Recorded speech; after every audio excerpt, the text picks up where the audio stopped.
pueblo ecuatoriano volcándose en las urnas este fin de semana y manifestando su abierto rechazo al narcoterrorismo que hemos vivido y probablemente siendo bastante empático con las más de 7.000 víctimas por violencia que el año pasado dejó este saldo terrible. Para esto vamos a tener a nuestro querido Javier Segarra, quien va a iniciar con la entrevista. Un saludo grande, Julio César, ¿cómo vamos? Hola Andrea, qué gusto saludarte. Buen ¿Cómo día a todos. estamos? Ahí está Buen Javier, día. listo y Gracias. predispuesto. ¿Cómo le va, abogado? Buenos días. La verdad que Hola Javier, qué gusto. un gusto también tenerlo acá en la plataforma de I99. Esto de la consulta popular y aquellas preguntas relacionadas con el tema de seguridad, ¿fácilmente son aplicables o no? No todas, porque hay unas que requieren reforma legal. Incluso hay un plazo que una vez que se pronuncie el Consejo Nacional Electoral declarando ya oficialmente qué preguntas fueron aprobadas y qué no, en cuanto a las materias de seguridad, tiene el presidente 5 días para enviar los proyectos de ley a la Asamblea y la Asamblea tiene 60 días para aprobarlos. Y de ahí hay que ver qué sale, porque la gente puede, por ejemplo, haber aprobado que se aumenten las penas, pero el Congreso es el que va a decir en qué medida se van a aumentar las penas. Y entonces de ahí tiene que seguir su curso regular, que son los debates, de ahí tiene que ir al Ejecutivo, los vetos, la aprobación, entonces es un camino que todavía va a tener algo de tiempo, va a tomar algo de tiempo. ¿Y la Asamblea puede hacer cambios, abogado? La Asamblea tiene que discutir, por ejemplo, en cuánto aumenta o en cuánto incrementa las penas, porque existe lo que se llama la dosificación de la pena, existe Ajá. lo que se llama el principio de proporcionalidad, ¿verdad? Y, por ejemplo, en el artículo 70 se habla de las multas respecto de las penas, probablemente también tuvieran que alterar eso o modificar eso. Entonces el Congreso va a tener que discutir para que no haya una desproporción en una pena respecto de otro, en otro delito que puede ser incluso más o menos grave. Entonces es una discusión bastante técnica también, no es necesariamente política.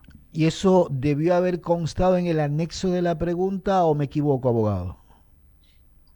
Bueno, en el anexo constan los plazos que tiene que seguir cada uno de los involucrados, el Ejecutivo para enviar los proyectos, la Asamblea para aprobarlos.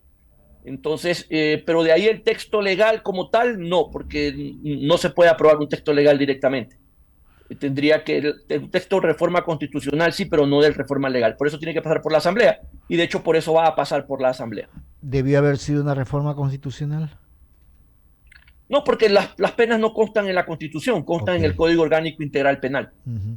Y toda esta situación entonces dependerá de lo que se diga dentro de la Asamblea por parte de quienes se la conforman y si es que hay los votos necesarios también o no.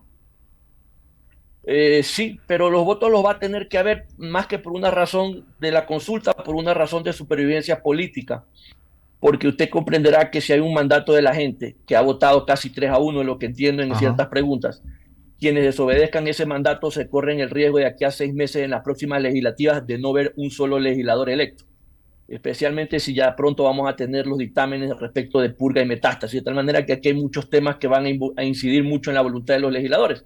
Tanto así que usted ya escuchó a un líder de uno de estos partidos decir que ellos van a apoyar las reformas que tengan que ver con el sí en la consulta. Claro, no es porque le interese el país, es porque donde no las aprueba la gente le va a hacer notar su disgusto en las próximas legislativas. De tal manera que pienso que ahí no va a haber mayor problema. La discusión sí va a ser cuánto incrementamos la pena, pero repito, eso es lógico que así sea y tiene que hacerse de manera técnica para que no haya desproporción respecto de otros delitos. O sea, van a actuar políticamente y no desde el punto de vista del análisis jurídico, quizás como para evitar que la situación del pueblo genere reacciones a futuro, abogado. Sí, pero esa es la asamblea. Y creo que Sí, en todas partes del mundo funciona así. desafortunadamente es así, hoy, ¿no? Le voy a pasar a Sí, Andrea González, abogado, para que continúe con el diálogo. claro que sí, gracias. Julio César, tú que captas tan rápido y pones tan sencillo el tema de la practicidad, al igual que Javier, me queda claro que tenemos que mandar el reglamento para que ciertas cosas puedan ya ejecutarse como tal. En el tema de las armas, algo que suena tan lógico, pero que tiene tantas trabas a nivel legal, ¿qué es lo que hacía falta para que se puedan utilizar las armas que son decomisadas en los operativos? Bueno, lo que hacía falta era algo que ya existe, una resolución de la Corte Nacional de Justicia Ujú. que básicamente creaba esto como una regla general. ¿Por qué? Porque, ojo, en el Código Orgánico Integral Penal ya estaba que un juez podía disponer qué bienes que habían sido decomisados o incautados entraban para hacer uso del Estado. Pero ese era por cada caso, caso concreto. Ahora con Ujú. la resolución de la Corte Nacional ya es generalizado. Ahora, esto no es tan sencillo, Andrea, por una razón muy simple. Tienes que primero ver dónde están todas las armas, inventariar todas las armas para saber qué marca, qué calibre, qué tipo de arma, si funcionan, si no funcionan, porque son fierros que se oxidan, que pierden Claro. su uso, ¿verdad? Y porque además en un momento el Estado va a decir, no, estas armas por la marca que son, por el calibre que son, perdón, son muy pocas, nos va a salir más caro el remedio que la enfermedad, traer las municiones, Arreglarlas, los darles repuestos. mantenimiento, ¿te refieres a eso? Y obviamente también el tema de Exactamente. numerarlas, ponerles GPS, porque si no, no sabes a dónde van. O sea, tú dices que sale tal vez más cara la mecha que el candil, como decimos en cristiano. Exactamente. Entonces, habrá algunas que sí se van a poder ser utilizadas, porque de hecho son las que utilizan las armas, las Fuerzas Armadas o la policía siempre, y otras van a tener que destruirlas. Entonces es un tema que toma su tiempo. Ok, ¿y eso sí necesita un reglamento justamente para que los jueces puedan directamente ya en cada caso o no? ¿Esto afecta todo el proceso simplemente de lo que van a hacer de aquí en adelante cada vez que decomisen armas? Es que ya habiendo una resolución de la Corte Nacional de Justicia, el juez ya sabe que automáticamente, tan pronto tenga un arma como parte del inventario de lo que se capturó en ese caso, lo que va a hacer es disponer que pase a manos de quien tenga que pasar. Entonces ya Y le facilitas la vida al juez, no tiene que ponerse a pensar, lo hago, no lo hago, nadie se lo tiene que exactamente. pedir, la envío, no, ya sabe lo que tiene que hacer, simplemente lo que hace es lo ordena y ya el resto sigue su órgano regular. Y la última pregunta, en el tema de las penas para quienes portan armas y que esto se iba a diferenciar, ahí sí se tiene que emitir un reglamento para que según el tipo de arma tengas penas más contundentes. Ese reglamento aún no está hecho. A ver, en la ley que tiene que ver con el tema de las armas, se establece qué calibres son los que son de uso militar y de uso policial y de civiles. Lo que ocurre es que las empresas de seguridad y a algunos civiles se les ha dado el uso de ciertas armas que normalmente eran de uso militar, pero sobre todo de uso policial, ¿verdad? Claro, pero ahí exime Acá va a ser un claramente la poco más parte estricto. civil, no hablamos de los delincuentes, aquellos que se consiguen con estas armas y ahora ese reglamento se lo tiene que hacer. Bueno, es que no tiene nada que ver que sea alguien que tenga un permiso o no lo tenga o sea un delincuente. Lo que va a ocurrir es que ahora, si tú vas a pedir un permiso, no te lo van a dar porque el calibre para el que estás pidiendo está regulado en una ley que dice que ese calibre no lo puede usar. O sea, es un tema más bien, yo diría, de que hacer una depuración de los permisos de armas, porque si hay personas que tienen uso para armas que realmente son de grado militar o de uso civil, perdón, de uso policial, entonces vamos a, especialmente los que tienen que ver con calibres 9 milímetros y cosas por el estilo, ¿verdad? 38, 45, Ujú. ¿verdad? Habrá que ser un poco más estrictos en eso. El que no tiene permiso, ahí no tiene nada que ver si es de uso civil o militar, simplemente te va a ir preso porque no tienes... Debió haber sido tal vez, la reforma debería haber sido tal vez como fue en Perú.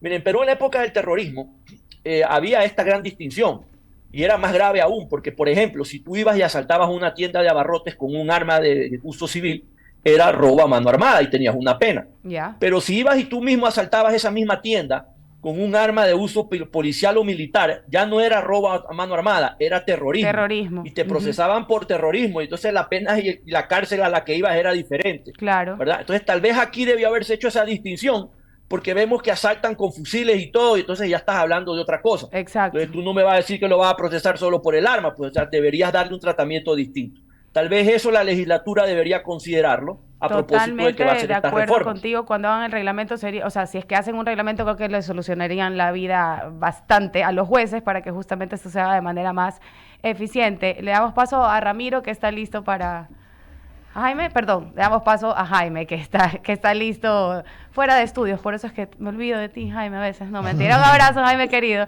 Julio César, nos vemos. Gracias, gracias, gracias, Nos gracias. vemos, Un abrazo cuídate. para ti también. ¿Qué tal, Julio Hola, Jaime, César? buen día. Buen día.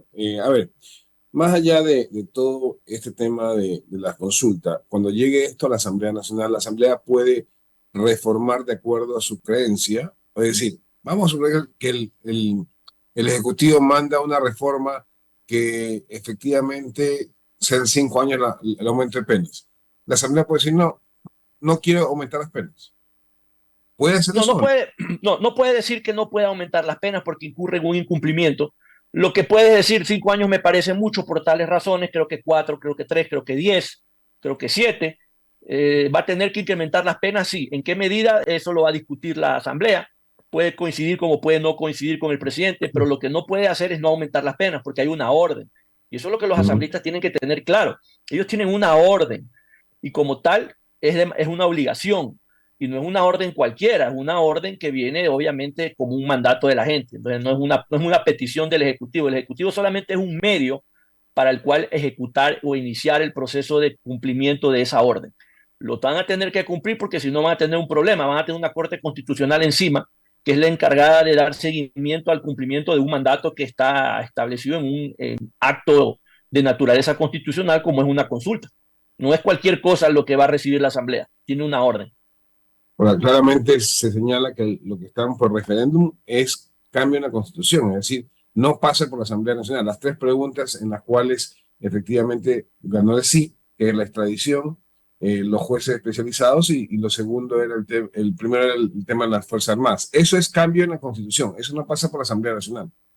No, eso va directo a la Constitución, se imprime directamente y va a aparecer como una reforma en cuando ocurrió y listo, ya está. Para que todo esto suceda, pues, máximo tienen que ser 60 días la Asamblea. ¿Qué pasa si se toma más del tiempo adecuado? Mira, podríamos hablar de un incumplimiento y eso lo va a tener que analizar la Corte Constitucional. Pero a ver, ya ocurrió en alguna ocasión, no sé si tú recordarás, en el 2008 que entra en vigencia nuestra Constitución, al final de ella había una serie de leyes que tenía que aprobar la Asamblea. Incluso había unos plazos de 180 días para unas, de 360 para otras. La Asamblea en todas incumplió los plazos y se empezó a discutir que entonces ya no se podían hacer esas leyes. Y no es verdad. La Corte Constitucional dijo que eso no era cierto, que si bien es verdad había un incumplimiento de los plazos constitucionales, no, la Asamblea igual podía aprobar las leyes. ¿Por qué? Porque una de las génesis de la razón de ser de un legislativo es justamente hacer leyes y que esa facultad no la había perdido y no la va a perder nunca porque esa es su propia naturaleza y que por lo tanto más allá del incumplimiento del plazo los combinaban a hacerlo inmediatamente, pero que la Asamblea jamás iba a perder la facultad de hacer leyes. De tal manera que si incumplen en los 60 días probablemente van a tener una Corte Constitucional atrás, pero urgiéndolo a que lo hagan, pero la facultad de hacer la ley jamás la van a perder. Entonces, para ser más claros, no se puede negar la reforma, pueden haber ciertos cambios siempre y cuando se reforme de acuerdo a lo presentado por el Ejecutivo. Así de sencillo es. Sí, así de sencillo porque hay una orden. Lo que tienen que hacer es cumplirla. En qué dosificación lo van a hacer ya es un tema de discusión a nivel legislativo que tiene que ver con temas técnicos de dosificación de penas y proporcionalidad. Correcto, Julio César. Paso a Ramiro Cepeda, que está en estudios para seguir la entrevista. Adelante, Ramiro. Julio Claro César, buenos días. ¿Cómo te va? Ramiro Cepeda. Hola Ramiro, qué gusto, buen día. El gusto es mío. Julio César, hay algo que sí me gustaría que quede claro y que le dejen claro a nuestra audiencia, que todo lo que se apruebe en la Asamblea o sea aprobado por referéndum rige para lo venidero, no aplica a casos ya sentenciados o procesos que están en camino ya iniciados. Un poco los principios del derecho penal. ¿Podrías explicarlo? Porque yo he leído muchos comentarios de gente que asume que cree que esto se le va a poder aplicar a gente que ya está sentenciada, que puede estar fugada, lo uno o lo otro. ¿Podría el profesor de Derecho Penal aclararnos? Claro, con todo gusto. A ver, existe un principio universal. ¿Y por qué aclaro esto de universal? Porque muchas veces dicen, no, es que estas leyes benefician a los delincuentes. No. Cuando hablamos de un principio universal de derecho penal, estamos hablando de algo que se aplica en todo el mundo y por un tema de seguridad jurídica. Y es un principio de no retroactividad de la ley penal. Significa que todo aquello que en materia penal se apruebe empieza a regir para aquellas conductas que se den a partir de la entrada en vigencia de ese cambio o de esa reforma. A alguien que ya cometió su infracción con anterioridad le van a aplicar la ley que estaba vigente al momento en que cometió la infracción. Entonces, eso hay que tenerlo claro. Y eso es por un tema de seguridad jurídica, ¿verdad? Pues imaginémonos en el tema de un delito. Yo hoy hago algo que no es delito, mañana lo convierten en delito y me quieren meter preso. Pero, ¿cómo así? Si yo cuando lo hice sabía que no era delito, de haber sabido que algún día a alguien se le iba a ocurrir convertirlo en delito, no lo hacía. Entonces, imagínense cómo podría vivir el ser humano sin saber si lo que hace hoy, mañana lo hace delito y mañana lo procesan por eso. Entonces, por eso es universal, porque esa regla aplica, pues, obviamente, por lógica en todo el mundo. De tal manera que este principio de retroactividad que lo tenemos nosotros, lo tienen en todas partes del mundo. No es invento de nuestros legisladores y sirve para dar seguridad jurídica al ciudadano. De tal manera que cualquier cosa que se reforme en materia penal entra en vigencia para ser aplicado a aquellos a partir de que entró ya como una norma en nuestro código. Julio César, y otra cuestión para que quede claro, y yo lo tengo claro, pero nuestra audiencia necesita de la pedagogía del profesor para que le explique. Aumentar las penas no es solo que se van a aumentar en los delitos autorizados por el pueblo, sino que por aquella proporcionalidad y simétrica que debe de haber entre las penas en su conjunto, se deberán también aumentar las penas en otro tipo de delitos para que guarden aquella proporcionalidad que tú le contestabas en su pregunta a Andrea. A ver, el legislativo está obligado a aumentar las penas en aquellos delitos que constan literalmente en la consulta. ¿Ok? En los demás delitos no está obligado, pero el legislador no está impedido de decir, para que haya proporcionalidad respecto de la forma en que estamos aumentando las penas en estos delitos por mandato de la consulta, vamos a incrementar las penas en estos otros delitos. Lo puede hacer, pero en aquellos que no están en la consulta no está obligado, pero probablemente lo tenga que hacer, como tú bien mencionas, para guardar algo de proporcionalidad.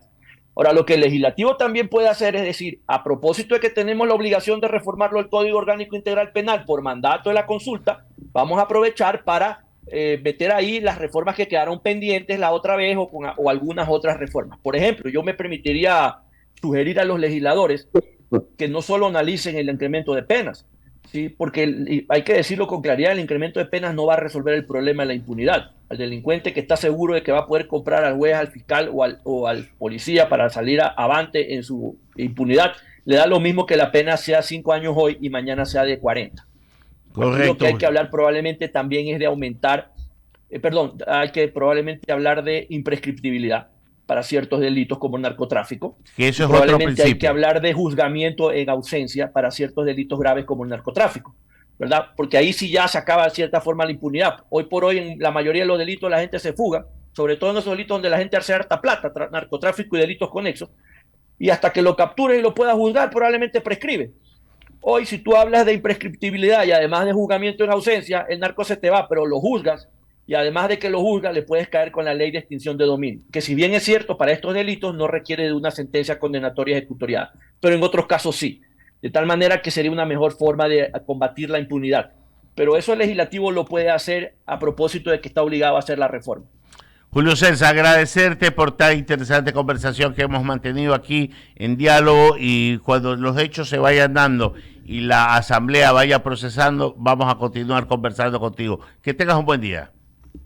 Igualmente, gracias, siempre es un gusto. Saludos a todos. Un paso a nuestra directora general interina encargada para que nos dé la pauta. Estamos aquí al mando de ella. Ella es la que manda ahorita. Directora interina encargada, Tomás. Pero bueno, vamos a la pausa y regresamos ya con la entrevista con Anita Galarza sobre el tema de los juicios en la Asamblea. Ya venimos.